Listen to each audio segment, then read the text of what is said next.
anzara organizing committee tenen inzara voinia hetiang award dawng theya ka omhi ka loma hei pathian wangle me poite wangle lelte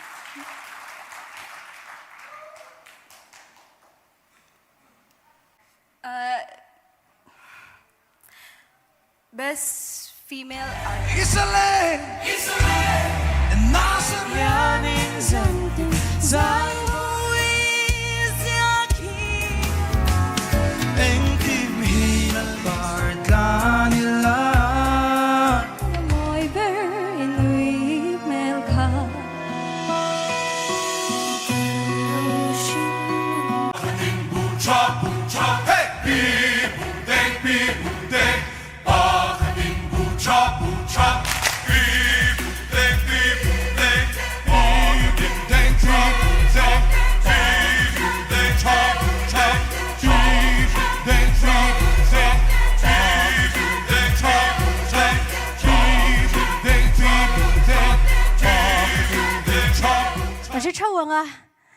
India pum tuam tu artist hi kan nei tam lo e mema chutiang artist min cher saktu min cher chwa saktu po Jimmy L pachuaw ani Jimmy L pachuaw ko ngayon kan sila Esther namte min promote saktu ani ti kha kan shiat lar zuada na ni tu naya chuan aphu kan tia kan lampui tak sete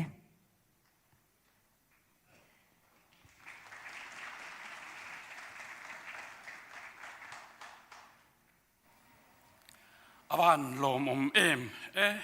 pholo mal som na katilo thailova lelte vulzel rose tun ma tangin kalau thina voin po hian avulzel wangin anzara organizing committee tenen inzara voinia hetiang award dawng theya ka omhi ka loma hei pathian wangle me poite wangle lelte award organizing committee te wangani ti kha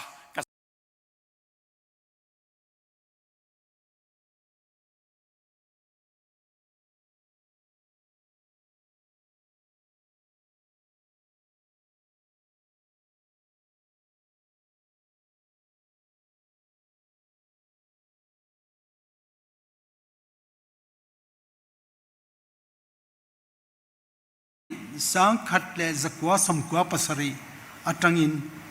Miss Mizoram akan in leta huning ma chen kan ti nuwa tun hi kan thleng chowa thar a hian Miss Aizol lelte hian athang le dona chuta tan chuan Aizol nula mel tha zei pian nalte lo in ring ula ropui takin Miss Aizol kathan le kantum ani Songwriter of the Year Lengzem nominees Lelte Award Songwriter of the Year Chris MS Dongkima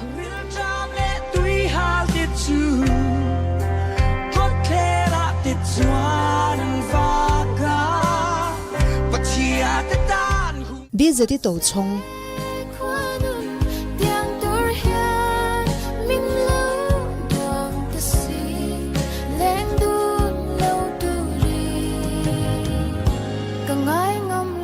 Saka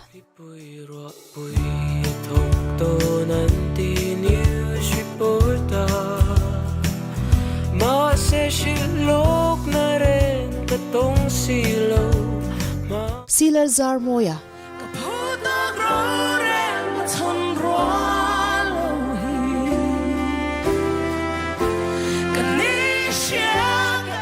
Lil Kiki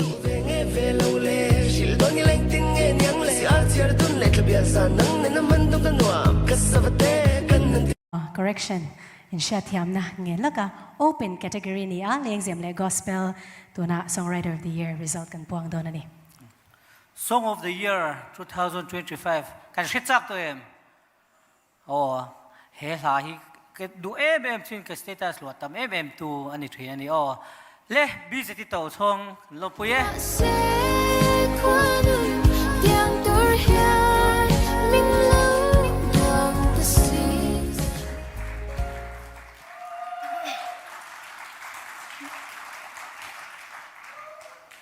cái đón ngâm lâu phê hi chu cái mà chu cái tí này là bên op này na cái tí anh à bên op chu ngà lom thu cái sợi du bốc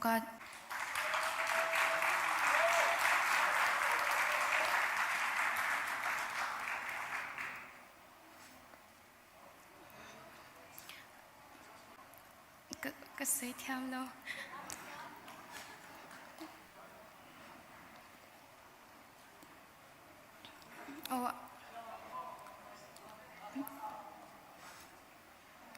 cái chuông tê anh tiếc lại của anh mình chơi ở mình cảm mà anh chơi dễ chỉ na nắng chuan mình về ông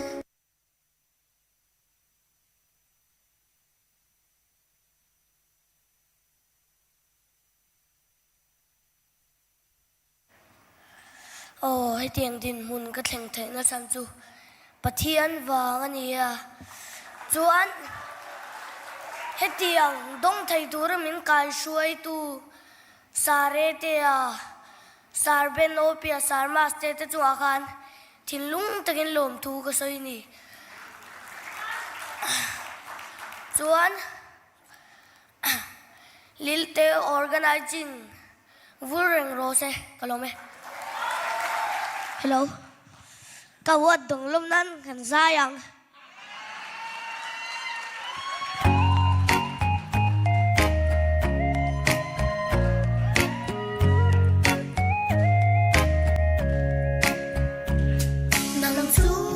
nang chu in nga na ta kai chu du xia ikia nga chua đi lâu re cái này nga lâu chi le nang bin kara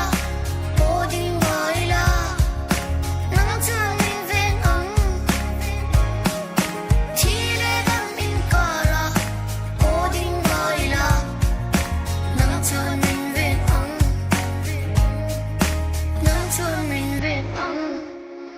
Hey, hey.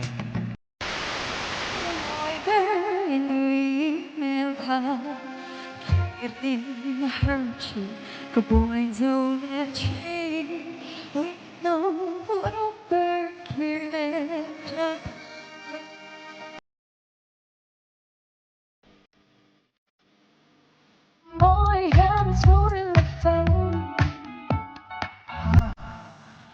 The band carried me on each other.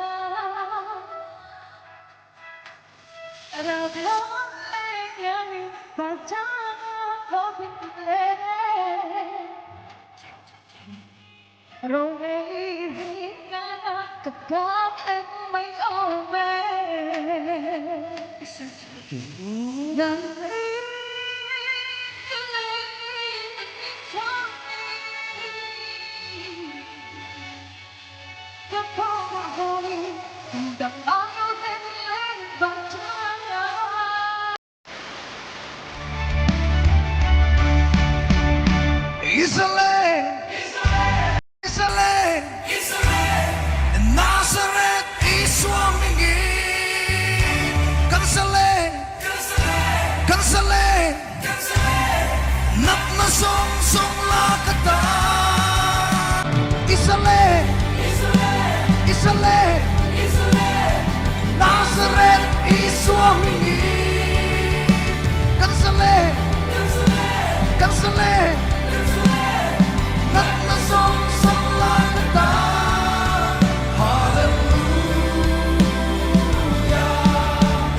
New Artist of the Year lo man dong tu chu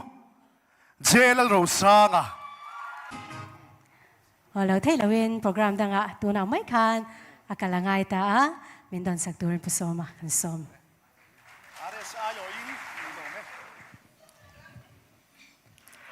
Isun ngai reng hianin zan tin zai vor ma ila Lung kim lâu tè kurin sang thiên nói cái đón kỳ ran cái tuần ní chế ha hniam